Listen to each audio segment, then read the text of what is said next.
나는 처음과 마지막이고 살아있는 존재이다. 나는 죽었으나 이렇게 살아있고 영원토록 살 것이다. 할렐루야, 할렐루야. 주님께서 여러분과 함께 또한 사교와 함께 하소서. 성령 요한이 전한 거룩한 복음입니다. 주님의 영광을 드립니다. 유다가 나간 뒤에 예수께서 이렇게 말씀하셨다. 이제 사람의 아들이 영광을 받게 되었고 또 사람의 아들로 말미암아 하느님께서도 영광을 받으시게 되었다. 하느님께서 사람의 아들로 말미암아 영광을 받으신다면 하느님께서도 몸소 사람의 아들에게 영광을 주실 것이다. 아니, 이제 곧 주실 것이다. 나의 사랑하는 제자들아, 내가 너희와 함께 있는 것도 이제 잠시뿐이다. 내가 가면 너희는 나를 찾아다닐 것이다. 일찍이 유다인들에게 말한 대로 이제 너희도에게도 말하거니와 내가 가는 곳에 너희는 올 수 없다. 나는 너희에게 새 계명을 주겠다. 서로 사랑하여라. 내가 너희를 사랑한 것처럼 너희도 서로 사랑하여라. 너희가 서로 사랑하면 세상 사람들이 그것을 보고 너희가 내 제자라는 것을 알게 될 것이다. 주님의 복음입니다. 그리스도를 찬미합니다. 자리에 편히 앉으셔도 되겠습니다.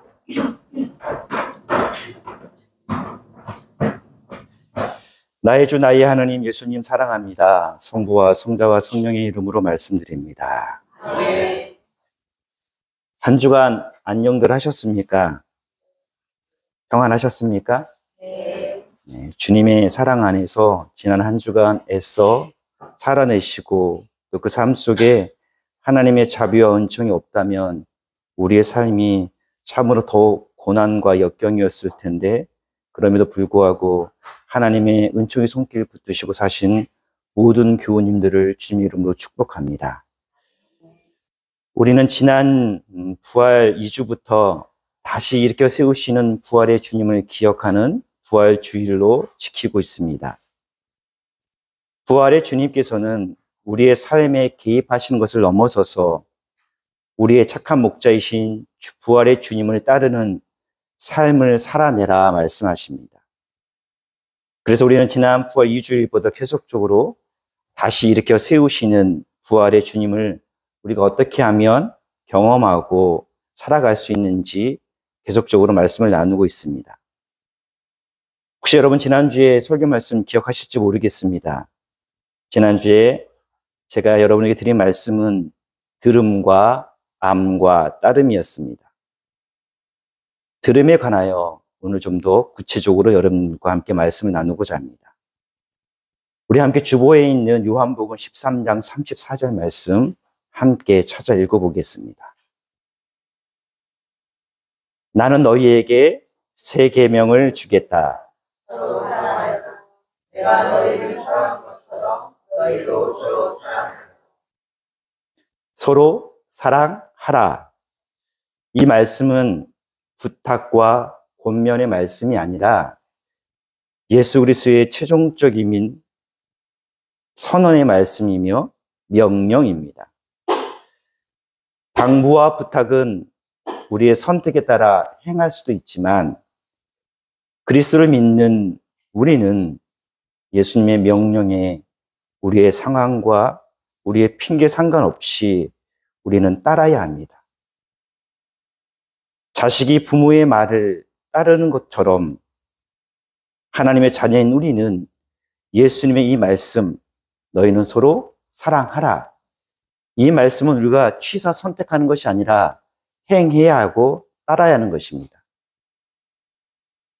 군인이 상급자의 명령을 거부할 수 없듯이 하나님의 자녀인 우리는 이 말씀을 지켜 행해야 합니다. 사랑하는 교회 여러분, 사랑하는 거 쉬우십니까? 어려우십니까? 어떠셔요? 쉬우세요? 참으로 어렵습니다. 사랑한다는 것이 때로는 너무나 추상적으로 막연하게 느껴질 때도 있습니다. 좀 더 정직한 고백은 사랑하는 것보다 더 사랑을 받고 싶은 그 욕망이 더 큽니다. 또 어떤 이들은 사랑하다가 거절당해 배반당하여 그저 적당하게 사랑하는 척하며 살아가는 것을 선택하기도 합니다. 사랑 때문에 경험한 고통과 좌절도 많습니다. 그래서인지 여러분 나훈아 아시죠? 그분의 대표 노래 중에 이런 가사가 있죠. 뭡니까? 사랑이 무엇이냐고 모르십니까? 우리 너무 거룩하시군요. 가요 안 들으시는군요. 사랑이 무엇이냐고 물으신다면 뭐라고요? 진짜 모르세요? 네. 눈물의 씨앗. 나훈아 가수의 대표적인 노래입니다. 한 번쯤 다 들어보셨을 것이고 한 번쯤 불러보셨을 것입니다. 사랑이 무엇이냐고 묻는다면 눈물의 씨앗입니다.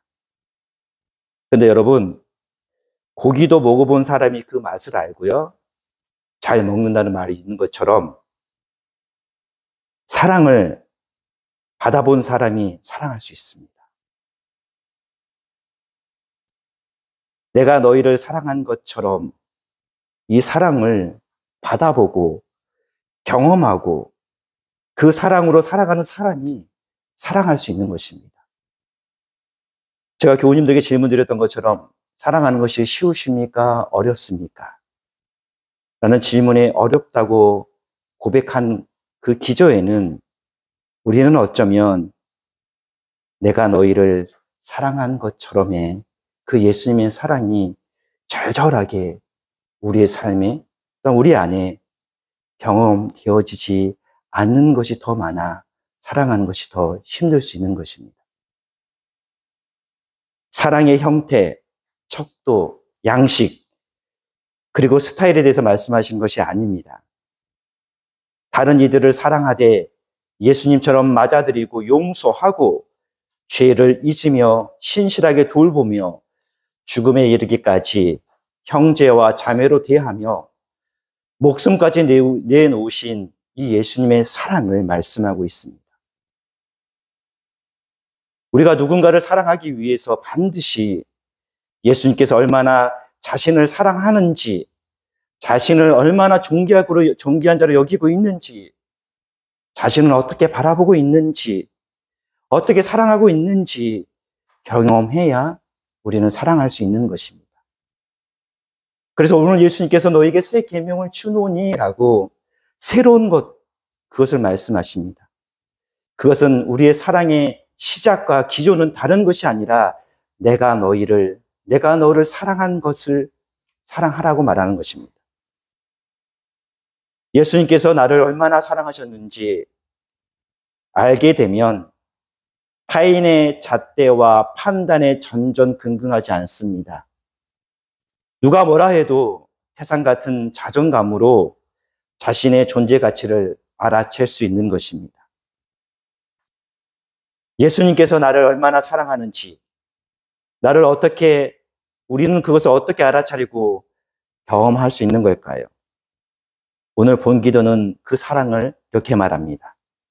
사랑의 주 하나님께서 십자가를 통하여 보여주신 사랑이라는 것입니다. 십자가를 통하여 보여주신 사랑, 이것이 바로 성경의 말씀을 통해 알아차리는 것입니다. 사랑하는 성인예단 송탄교회 여러분, 우리가 경험하는 고통과 시련, 실패와 절망, 상처는 무엇으로부터 시작되는 걸까요? 여러분들이 가장 상처받는 그 시작이 처음 무엇입니까? 한번 곰곰이 생각해 보십시오. 대단한 일일까요? 그렇지 않는 것 같습니다. 우리가 상처받는 것은요, 말 한마디 때문입니다. 누군가에게 들은 말 한마디, 누군가에게 또한 전해드린 그 말 한마디 때문에 우리는 상처받습니다. 근데 질문이 생깁니다. 우리는 다른 것 때문에도 상처받지만 우리 존재의 가치를 가장 많이 흔드는 것은 말입니다. 왜 그 말 한마디 때문에 우리는 그렇게 상처받는 걸까요? 그 이유는 뭘까요? 다른 것보다도 우리는 왜 말 때문에 상처받는 걸까요? 주님께 물었습니다. 주님, 왜 우리는 말 때문에 그렇게 어려워하고 상처받는 걸까요? 근데 제 마음속에 스치는 하나의 단어가 있었습니다. 창세기에 보면 하나님께서 우리를 창조하셨을 때 뭐로 창조하셨죠? 말씀으로 창조하셨다고 합니다. 말씀대로 하니 그대로 되었다라고 얘기합니다. 예. 우리가 말 때문에 상처받는 것은요, 하나님께서 우리를 무엇으로 지으셨기 때문에요? 말씀으로 지으셨기 때문입니다. 그러기에 우리는 말 한마디 때문에 살기도 하고요, 말 한마디 때문에 자기 존재가 무너지기도 하는 것입니다. 우리가 하나님의 말씀으로 지었기 때문입니다. 우리가 누군가의 사랑을요, 깊이 경험한 그 시작은 무엇입니까? 말 한마디 있지 않습니까? 이것이 신앙의 원리입니다. 우리는 말 한마디 때문에 치유되기도 하고 회복되기도 합니다. 왜냐하면 우리는 하나님의 말씀으로 지음받은 존재이기 때문입니다. 내가 너희를 사랑하는 것처럼 이 예수님의 사랑을 우리는 성경의 말씀, 성령의 말씀을 통해 경험할 수 있는 것입니다. 육신에 먹을 것은 부족하지만 마음의 고독, 외로움, 슬픔이 찾아올 때 많지 않습니까? 이때 우리는 사람이 비록 육으로 살고 있으나 사람의 육을 살리게 하고 숨을 쉬게 하는 것은 떡이 아니니 하나님의 입에서 나오는 모든 말씀이니라. 나는 이 말씀을 통해 우리가 살아가는 것은 비록 육체이지만 떡과 포도주가 아니라 하나님의 입에서 나오는 말씀으로 살아간다는 것을 깨닫게 되는 것입니다. 채워지지 않은 목마름이 있을 때 우리는 예수님께서 가나안 여인에게 말씀하신 내가 주는 물을 마시는 자는 영원히 목마르지 아니하리니 내가 주는 물은 그 속에서 영생하도록 솟아나는 샘물이 되리라는 말씀을 통해 우리의 목마름은 해결될 수 있음을 알게 되는 것입니다. 때로는 우리가 두려움으로 옴짝달싹할 수 없을 때에 두려워 말라 내가 너와 함께함이라 놀라지 말라 나는 내 하나님이 됨이라 내가 너를 굳세게 하리라 참으로 너를 도와주리라 참으로 나의 의로운 오른손으로 너를 붙들리라. 주님의 말씀을 통해 두려움과 걱정에서 다시 일으켜 세우시는 부활의 주님을 만날 수 있는 것입니다. 제가 지금 드린 이 말씀들은요, 어디에 나와 있는 말씀이죠? 성경에 나와 있는 말씀입니다.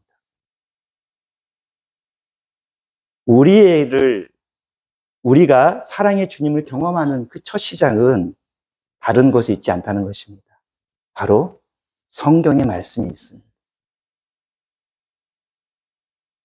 또 오늘 사도행전에 보면요, 신비로운 환상 속에 말씀하시는 부활하신 주님을 만남으로 생각과 판단, 가치관이 바뀐 베드로의 이야기를 듣습니다.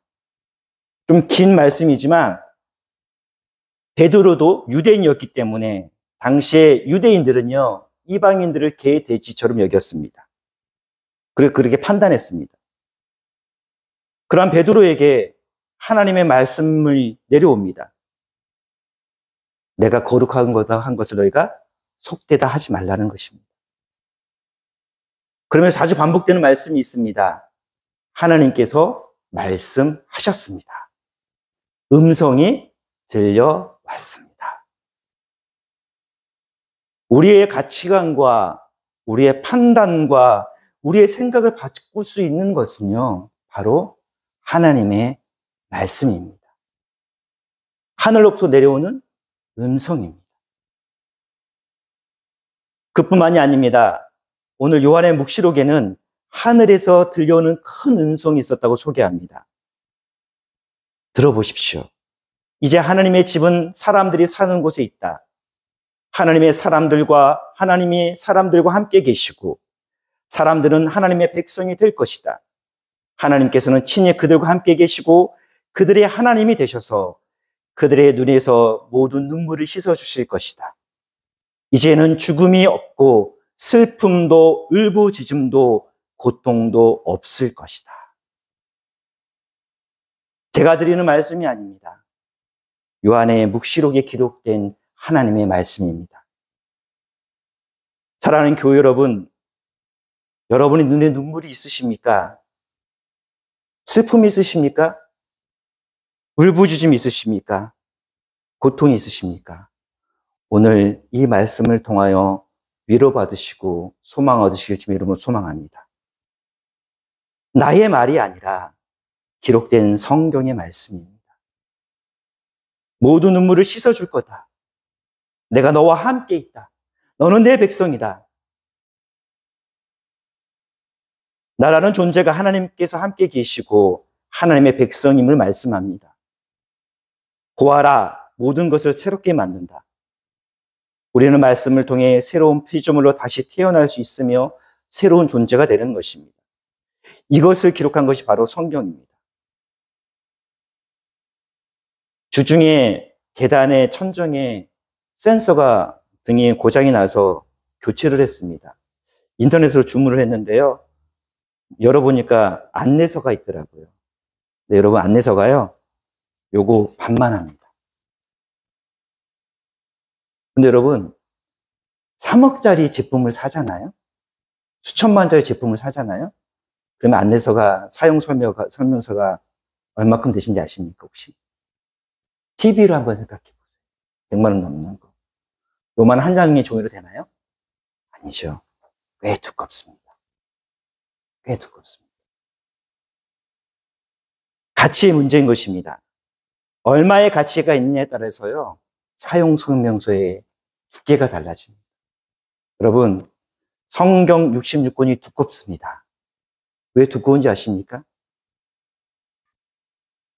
그만큼 우리를 존귀하고 가치 있는 존재로 여긴다는 것입니다.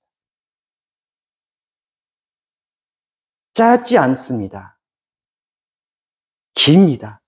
두껍습니다. 우리 존재가 그만큼 하나님 보시기에 우리를 그렇게 귀하고 아름답게 만드셨다는 것입니다. 내가 너희를 사랑한 것처럼 이 예수님의 사랑을 우리가 성경을 통하여 경험되어지길 주님의 이름으로 소망합니다. 이것이 신앙의 첫걸음입니다. 우리 말씀을 많이 읽읍시다. 그 안에서 우리 새로운 희망을 가집시다. 어려움이 찾아올 때 사람들을 찾아가 받는 위로보다도 하나님의 말씀을 통하여 우리에게 찾아오시는 그 주님의 사랑을 경험합시다. 외로울 때에 우리에게 찾아오셔서 손님시는 주님의 말씀을 봅시다. 걱정과 염려가 찾아올 때에 말씀 속에서 빛을 찾읍시다. 우리를 다시 일으켜 세우시는 부활의 주님의 사랑을 경험할 수 있는 그 첫 시작은 하나님의 말씀이 있습니다. 우리가 걸어가는 인생의 길의 등이요 빛이신 하나님의 말씀, 금보다도 순금보다도 더 탐스럽고 꿀보다도 송이꿀보다도 더 달콤한 하나님의 말씀이 우리의 삶에 가장 큰 가치가 있음을 기억합시다. 요즘은 참 좋습니다. 말씀을 읽으려고 해도 눈이 침침해서 읽을 수 없으면요 들을 수 있어요. 얼마나 좋은지 모릅니다. 스마트폰만 눌러도 말씀을 들을 수 있습니다. 그 말씀으로 살아가 세상과 이웃에게 우리가 예수님의 참된 제자임을 드러내기를 주님의 이름으로 소망합니다. 또한 우리의 말이 서로의 편을 들어주고 아픔을 달래주며 용기와 격려가 되는 하나님의 말씀이 되는 그러한 삶을 살아야 되는 저와 우리 교회가 되기를 주님의 이름으로 소망합니다. 우리가 행하는 말이 아니라 말씀이 되기를 소망합니다. 다시 이렇게 세우시는 부활의 주님께서 우리에게 말씀하십니다. 1000번이고 10,000번이고 나는 너의 슬픔을 따뜻하게 해줄 것이다. 너를 위해서 나의 이 심장쯤이야 얼마나 아파도 좋다. 나는 너를 사랑할 수 있어서 십자가의 고통과 죽음도 슬프지 않고 행복했단다. 너가 웃을 수 있다면, 너가 나로 인하여 웃어준다면 나는 행복하단다. 1000년이 2번 지나도 변하지 않고 바꿀 수 없는 하나님의 사람인 우리를 향한 부활하신 주님의 말씀으로 우리도 그 사랑과 용서로 이 세상을 살아가는 주님이 되길 주님을 소망합니다. 사랑하는 교회 여러분, 우리는 이 말씀을 얼마나 소중히 여기십니까? 이 말씀을 여러분들은 얼마나 시간을 내요 그 말씀을 읽고 묵상하십니까?